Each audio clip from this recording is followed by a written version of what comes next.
खबर है, झारखंड में 15 अक्टूबर से नहीं खुलेंगे स्कूल, दूसरे राज्यों के निर्णय पर है निगाह। दोस्तों, झारखंड शिक्षा परियोजना परिषद के निदेशक डॉक्टर शैलेश कुमार चौरसिया ने कहा है कि राज्य में कोरोना की स्थिति को देखते हुए 15 अक्टूबर से स्कूल नहीं खोले जा सकते हैं। उन्होंने कहा कि पूर्व में कक्षा 9 से 12वीं तक के लिए स्कूल खोलने का प्रस्ताव बना था, परंतु कोरोना के संक्रमण को देखते हुए यह स्वीकृत नहीं हुआ।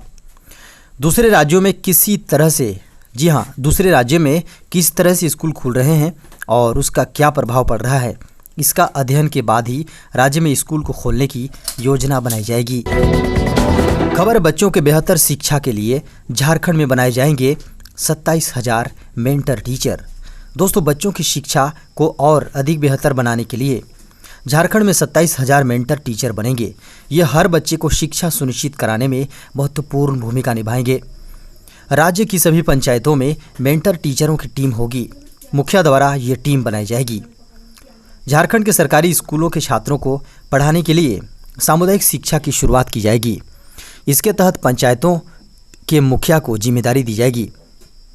इसका उद्देश्य है कि कोई भी छात्र पढ़ाई से वंचित नहीं हो, कोई बच्चा पीछे न छूटे। इस थीम पर इसकी शुरुआत की जाएगी। कोरोना महामारी के कारण राज्य में कोरोना वायरस महामारी के कारण राज्य में स्कूल बंद हैं। इस बीच करीब 75% छात्रों को डिजिटल कंटेंट नहीं उपलब्ध हो रहा है। इस कारण स्कूली शिक्षा एवं साक्षरता विभाग ने सामुदायिक शिक्षा शुरू करने का प्रस्ताव तैयार किया है। खबर, स्कूल खोले जाने को लेकर शिक्षा मंत्रालय ने जारी किए गाइडलाइंस। दोस्तों, शिक्षा मंत्रालय ने स्कूलों को फिर से खोलने के लिए सोमवार को दिशा निर्देश जारी किए हैं। इनमें परिसरों की पूरी तरह सफाई और उन्हें संक्रमण मुक्त करना, उपस्थिति की नीतियों में लचीलापन रखना, 3 सप्ताह तक मूल्यांकन नहीं करना और कोविड-19 लॉकडाउन के दौरान घर से पढ़ाई से सुगमता से औपचारिक स्कूल प्रणाली तक बदलाव सुनिश्चित करना शामिल है। मंत्रालय ने राज्यों और केंद्र शासित प्रदेशों से उनकी स्थानीय आवश्यकताओं के अनुसार स्वास्थ्य और सुरक्षा सावधानियों के आधार पर खुद की मानक परिचालन प्रक्रियाएं बनाने को कहा है। मंत्रालय ने 15 अक्टूबर से स्कूलों को क्रमिक तरीके से पुनः खोलने के लिए जारी दिशा निर्देशों में कहा, स्कूलों को सभी क्षेत्रों, फर्नीचर, उपकरण, स्टेशनरी, पानी के टैंकों, रसोई घरों, कैंटीन, शौचालयों, प्रयोगशालाओं, पुस्तकालयों की पूरी तरह सफाई करने और उन्हें संक्रमण मुक्त करने की व्यवस्था करनी चाहिए और स्कूल के भीतरी परिसर में हवा का प्रवाह सुनिश्चित करना चाहिए। खबर है, आरबीआई 7, 8 और 9 अक्टूबर को होगी अहम बैठक, आम आदमी को मिल सकती है बड़ी राहत। दोस्तों, भारतीय रिजर्व बैंक की मौद्रिक नीति की समीक्षा बैठक अब 7, 8 और 9 अक्टूबर को होगी। आरबीआई ने एक प्रेस रिलीज कर इसकी जानकारी दी कि द्विमासिक मौद्रिक नीति की समीक्षा बैठक 7 अक्टूबर से शुरू होगी। बैठक के अंतिम दिन 9 अक्टूबर को RBI governor Shaktikanta Das press conference कर बैठक में लिए गए फैसलों की जानकारी देंगे। इससे पहले आरबीआई की मॉनिटरी पॉलिसी कमेटी के 3 सदस्यों की नियुक्ति हो गई। सरकार ने सोमवार को 3 प्रतिष्ठित इकोनॉमिस्ट को आरबीआई की rate setting monetary policy committee के सदस्यों के रूप में नियुक्त किया। इनमें पीएमईएसी member Asima Goyal, national council for applied economic research के सीनियर एडवाइजर शशांक भिड़े और आईआईएम अहमदाबाद के प्रोफेसर जयंत आर वर्मा नए सदस्य बने हैं। अधिनियम के अनुसार 3 नए सदस्यों की नियुक्ति 4 साल के लिए होगी। आपको बता दें कि पहले मॉनिटरी पॉलिसी की मीटिंग 29-30 सितंबर और 1 अक्टूबर को होने वाली थी, लेकिन आरबीआई ने एमपीसी की पिछली बैठक को स्थगित कर दिया था। असल में स्वतंत्र सदस्यों की नियुक्ति में देरी हुई थी। आरबीआई ने तब कहा था कि एमपीसी की बैठक को रीशेड्यूल किया जा रहा है। खबर है, अगले 2 दिनों में इन राज्यों में होगी भारी बारिश, वज्रपात का अलर्ट। दोस्तों, बड़ी खबर निकल कर आ रही है। मौसम विभाग ने देश की कई राज्यों को लेकर 5 दिन का पूर्वानुमान जारी किया है, जिसमें प्रदेशों में मौसम की जानकारी के बारे में बताया गया है। जानकारी के अनुसार एक लो प्रेशर एरिया और इससे संबंधित साइक्लोनिक सर्कुलेशन बंगाल की उत्तर पश्चिमी खाड़ी और ओडिशा तट से सटे हुए हैं, जिसकी वजह से उत्तर और पूर्वोत्तर भारत समेत अरुणाचल प्रदेश में व्यापक बारिश देखी जा सकती है।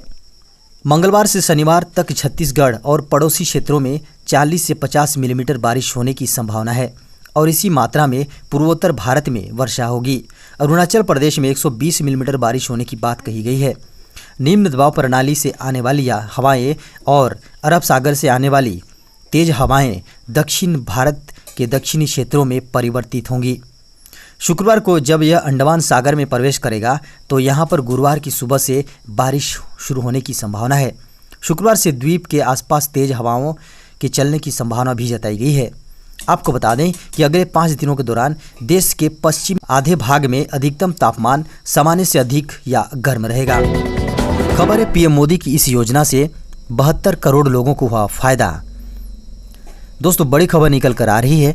पिछले दिनों मोदी सरकार ने one nation one ration card योजना के तहत और प्रदेश तमिलनाडु और अरुणाचल प्रदेश को जोड़ लिया। अक्टूबर महीने से इन दोनों प्रदेशों के करोड़ों लोगों को भी अब एक राष्ट्र एक राशन कार्ड योजना के तहत लाभ मिलना शुरू हो गया है। इन दोनों राज्यों के इस योजना से जुड़ने के बाद देश में अब कुल 28 राज्य और केंद्र शासित प्रदेशों में राष्ट्रीय पोर्टेबिलिटी सुविधा शुरू हो गई है। केंद्र सरकार इस योजना के तहत 81 करोड़ लोगों को कम दामों पर या फ्री में अनाज उपलब्ध करा रही है। अरुणाचल प्रदेश और तमिलनाडु के जुड़ जाने से देश के तकरीबन 72 करोड़ यानी 85% लोगों को सुविधा मिलने लगेगी। आपको बता दें कि एक राष्ट्र एक राशन कार्ड योजना मोबाइल नंबर पोर्टेबिलिटी की तरह है। जैसे एक राज्य से दूसरे में जाने पर आपको सिर्फ नेटवर्क बदलने की ज़रूरत होती है, लेकिन नंबर वही रहता है। ऐसे ही अब आपका राशन कार्ड भी नहीं बदलेगा। आसान भाषा में समझे तो एक राज्य से दूसरे राज्य में जाने पर आप अपने राशन कार्ड का इस्तेमाल कर सकते हैं। दूसरे राज्य से भी सरकारी राशन खरीद सकेंगे और इसके लिए किसी नए राशन कार्ड की आवश्यकता नहीं होगी। खबर है WHO का दावा, दुनिया में हर 10 में से एक व्यक्ति कोरोना वायरस से संक्रमित। दोस्तों, कोविड-19 से इस समय लगभग पूरी दुनिया जंग लड़ रही है। कोरोना संक्रमण के हालातों को लेकर विश्व स्वास्थ्य संगठन द्वारा भी हर दिन चौंकाने वाले खुलासे किए जा रहे हैं। अब WHO द्वारा कहा गया है कि कोविड-19 से वर्तमान गणना की तुलना में कहीं ज़्यादा लोग संक्रमित हो सकते हैं। सोमवार को विश्व स्वास्थ्य संगठन की आपातकालीन स्वास्थ्य सेवा के प्रमुख डॉक्टर माइकल रेयान ने कहा कि उनके अनुमानों के मुताबिक दुनिया का हर 10वां व्यक्ति कोरोना वायरस से संक्रमित हो चुका है। उन्होंने कहा कि अभी तक जितने भी मामले सामने आए हैं, संक्रमितों की संख्या उससे तकरीबन 20 गुना अधिक है। डॉक्टर रेयान ने यह दावा उस समय किया जब वे कोरोना महामारी पर गठित किए गए विश्व स्वास्थ्य संगठन के 34 सदस्यीय कार्यकारी बोर्ड को संबोधित कर रहे थे। खबर है सरकार ने जारी किए निर्देश, 15 अक्टूबर से ऐसे खुलेंगे सिनेमा हॉल। दोस्तों, देश में शुरू हो रही अनलॉक की प्रक्रिया के तहत 15 अक्टूबर से आपको सिनेमा हॉल में जाने की अनुमति होगी। हालांकि इसके लिए केंद्रीय सूचना एवं प्रसारण मंत्री प्रकाश जावड़ेकर ने मंगलवार को मानक संचालन प्रोटोकॉल यानी SOP की घोषणा करते हुए कहा कि हॉल केवल 50% लोगों के बैठने की क्षमता के साथ खुलेंगे। सिनेमा हॉल को केवल उनकी आधी क्षमता पर चलने की अनुमति होगी। कोई भोजन हॉल के अंदर नहीं दिया जाएगा। केवल पैकेज्ड भोजन की अनुमति होगी।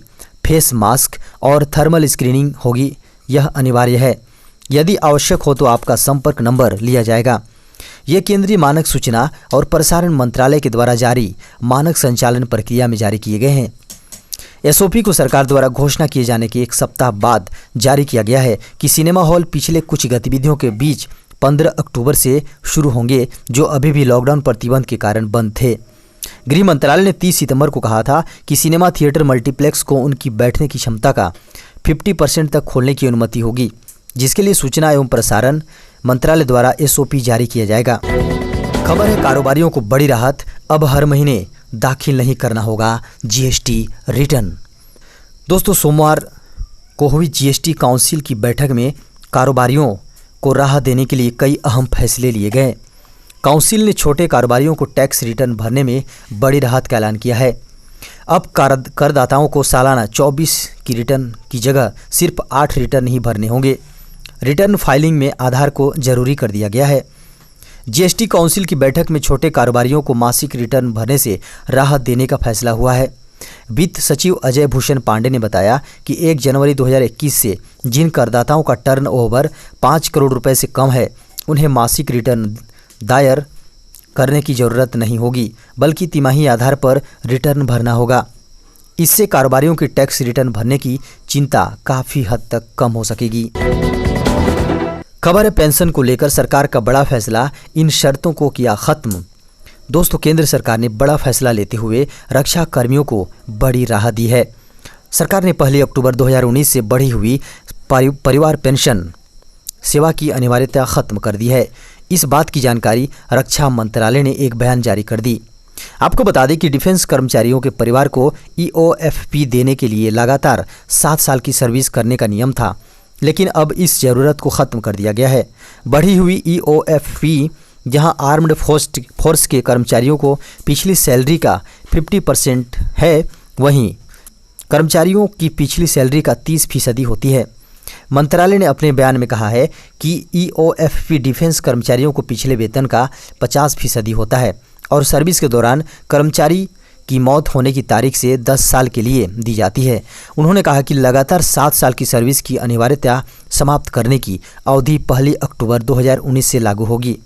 मंत्रालय ने अपने नोट में कहा है कि अगर नौकरी छोड़ने, रिटायरमेंट डिस्चार्ज के बाद कर्मचारी की मृत्यु हो जाती है तो उसकी मौत से 7 साल तक के लिए या उस समय तक जब कर्मचारी 67 साल का होता है, जो भी पहले हो, तक के लिए EOFP दी जाती है।